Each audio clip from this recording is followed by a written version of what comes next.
The story I'm going to explain today is titled Old Fox, and it's a truly heartwarming tale. The story begins in 1989, during a time when Taiwan was undergoing a major industrial revolution. We are introduced to an 11-year-old boy named Leo, who stops by a restaurant after school each day, waiting for his father, Tyler, who works there. Ever since Leo's mother passed away, Tyler has been taking care of him on his own. One evening, after finishing work, Tyler is at home playing his saxophone when a beautiful young woman named Chan comes by to collect his room rent.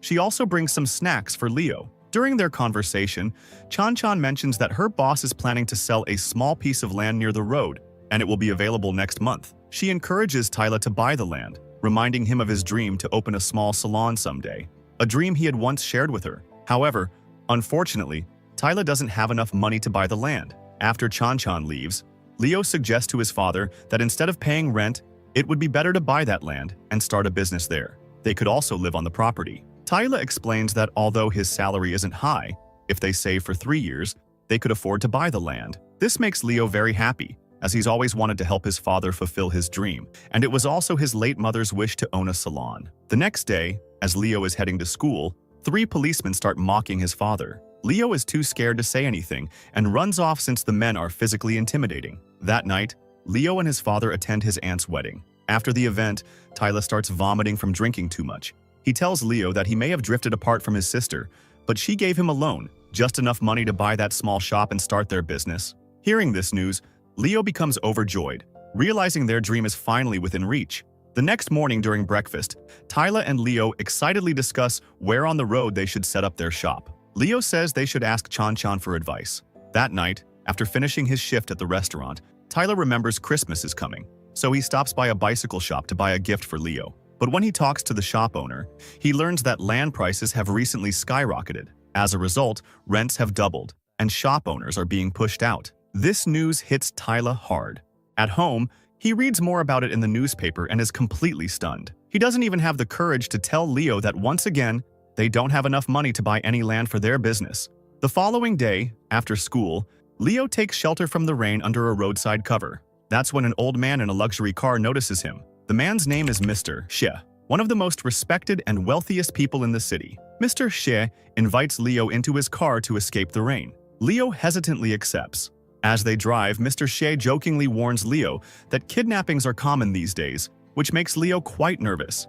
Later, during dinner, Leo tells Tyler about the old man he met. When Tyler realizes it was Mr. Xie, he warns Leo that everyone in the city calls him Old Fox. He's the most dangerous businessman around, and anyone who has dared to challenge him has mysteriously disappeared. Hearing this, Leo becomes frightened, and that's when Tyler finally admits to Leo that once again, they don't have enough money to buy any land. Tyler explains to Leo that since the prices of all the surrounding land have increased dramatically, they'll now need to save for another 3 years before they can afford to buy a shop. Hearing this, Leo becomes very sad. The next day, once again on his way home from school, Leo runs into Mr. Xie. This time, Leo tells him clearly that he's not afraid of him and that he knows everyone calls him Old Fox. Mr. Xie is impressed by Leo's courage and invites him into his car. He praises Leo's bravery and then asks, "So you're not afraid of me, but why are you scared of the boys at your school?" Leo answers, "Because they're much bigger and stronger than me. I can't do anything to them." Mr. Xie replies, "To beat someone stronger, you don't need to be stronger than them. You just need to know their weakness, something that will make them surrender completely." That night, Leo sits alone in the park, feeling deeply sad, knowing that his mother's dream might never come true. A little while later, Tyler finds him and reassures him, saying there's no need to worry. One day they will definitely buy their own shop and fulfill his mother's dream. Toward the end of the month, due to the harsh winter, Tyler falls seriously ill. When Chan comes to collect the rent, Leo tells her about his father's condition. She checks on Tyler's health and then takes Leo to the restaurant to have some food. While they eat, Leo opens up to Chan about his late mother's dream of owning a shop. He says he wants to make that dream come true by opening a shop himself. Leo earnestly requests Chan to help lower the price of the shop. She tells him that she doesn't have that kind of authority, but she can arrange for him to meet her boss, Mr. Xie. She encourages Leo to speak to him directly, saying that maybe he will listen to the request. The next day, just as promised, Chan takes Leo to Mr. Xie's house. When Leo arrives, he is stunned by how grand and luxurious the home is. After a moment, Mr. Xie comes out to talk, and Leo humbly begins to make his request. Leo pleads with Mr. Hache to please reduce the price of the shop. However, Mr. Hache turns down his request. Instead, he offers Leo advice about how to separate feelings from business. While drinking a glass of water, he closes his eyes and calmly says, "Your problems have nothing to do with me." That night, Mr. Shi's car drops Leo off at home. When Tyler sees Leo getting out of Mr. Shi's car, he panics and scolds him, saying, "I told you to stay away from Mr. Shi. We could get into serious trouble." But Leo ignores him and angrily storms into his room. A few days later, Christmas arrives. Tyler comes home with some gifts for Leo. At first, Leo is still angry, but when he sees that his dad brought several presents for him, his mood instantly changes. Overjoyed, he begins opening all the gifts one by one. Then, Tyler takes him outside to show him a bicycle he also bought. The two of them ride together happily. One day, while waiting for his dad to return, Leo overhears Chan talking secretly with one of Mr. Shi's business competitors. During their conversation, Chan says they can take down Mr. Shi's business together. This clearly means she's planning to betray her boss. Leo hears this in secret and leaves for home. On the way, Leo runs into Mr. Shi, who offers him a ride. As they drive, Mr. Shi spots the boys who used to bully Leo. He slowly drives past them, and the fear on their faces is clear. Seeing this, Leo feels thrilled and tells Mr. Shi, "I want to become like you, someone who gets respect and fear from others." Mr. Shi laughs and says, "To do that, you only need one thing: lots of money. With money, you can make anyone bow down." At that moment, Leo remembers what Chan said. He tells Mr. Shi everything he overheard about her betrayal. Shocked by the news, Mr. Shi rushes to Chan's home that night and beats her up badly. Later that night, when Tyler returns home from work, he sees Chan standing outside and asks her why she's there so late and how she got those injuries on her face. When she doesn't answer, Tyler invites her inside. There, she reveals that she was fired from her job. She tried to explain to her boss, Mr. Shi, that it was all a misunderstanding, but he refused to believe her. Meanwhile, Leo overhears everything and begins to feel deeply guilty for what happened to Chan. The next morning, while Tyler is cooking in the kitchen, Leo comes to him and says, "Dad, I just found out that the owner of the shop we wanted to buy has died.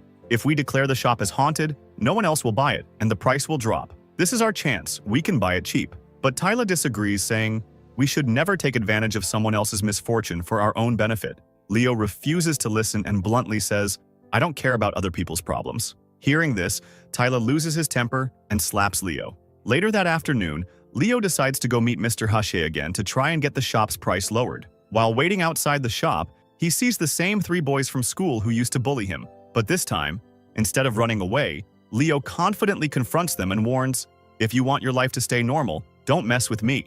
They begin mocking him again, but Leo already knows one of their secrets: that one bully's mother does inappropriate work to earn money. Leo threatens to expose this if they ever bother him again. Scared, the boys run away. After waiting for hours, Leo finally decides to go directly to Mr. Shi's house. There, he finds Mr. Shi at a dump yard. Once again, Leo begs him to reduce the price of the shop, but once more, Mr. Shi refuses. Heartbroken, Leo starts crying uncontrollably. Once he calms down, Mr. Shi brings him home and begins to explain, "That was the day you were born, and your parents were filled with joy. But on that very same day, I lost my mother and was overwhelmed with grief. Your father, seeing my pain, even hid his own happiness so I wouldn't feel worse. And the truth is, your father was incredibly kind. I never asked him to do that, but he was deeply sensitive to those around him. Witnessing such kindness from him truly shocked me." After sharing this story, Mr. Shi says that it was that moment he realized both your parents, your mother, and Tai Lai were the kind of people who deeply cared for others' feelings. As they continue their journey, Mr. Shi begins to open up more. He tells Leo that during his childhood, his mother used to do street performances to earn a living. He was born into an extremely poor family, but he never let poverty define him. He completely turned his life around. After his mother passed away, he buried all emotions within himself. At this point, Leo plays a song in the car, and as the music fills the air, Mr. Shi is flooded with memories of his own childhood, when he was desperately poor, begging for help just like Leo does now. But no one helped him back then. Remembering these painful times, Mr. Shi is unable to stop himself from feeling emotional, and he suddenly stops the car. In that moment, he realizes that he and Leo are the same. They're fighting the same battle: poverty. Later, when Leo says he doesn't want to grow up to be like Mr. Shi is stunned into silence, because those were the exact words once spoken by his own late son. Hearing them again hits him hard. He realizes just how far he's strayed in life. Driven by greed, he lost his family, his goodness, and even his kindness.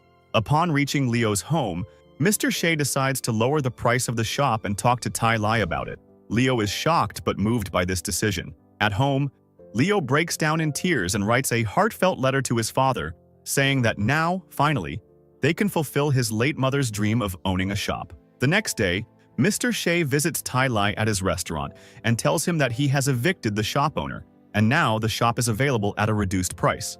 Tai Lai, however, turns down the offer. He requests Mr. Shea not to evict the shop owner's family, as they have no one left after the owner's death. Hearing this, Mr. Shea smiles, because the Tai Lai he once knew hasn't changed.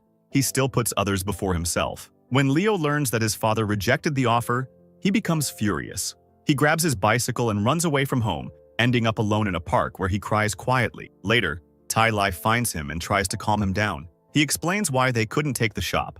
After hearing his father's reasons, Leo finally understands and accepts that his father's decision was the right one. Years pass, and Leo grows up to become a highly successful property owner. But unlike other developers who build luxurious homes for the wealthy, Leo's mission is to create affordable housing for the poor, so everyone can live a decent life. During a meeting, one of his colleagues protests, saying that every time Leo builds a residential project, he also insists on building a free school alongside it. If this continues, it will drastically cut into the company's profits, and investors will be angry. Listening calmly, Leo picks up a glass of water, takes a sip and replies, "This problem has nothing to do with me." So friends, how did you like today's heart-touching story? Don't forget to share your thoughts in the comments below. And if you enjoyed it, please give the video a like and share it with others. I'll see you again soon with another emotional and inspiring story. Until then, take care, stay happy, and keep watching. Bye-bye, Tada.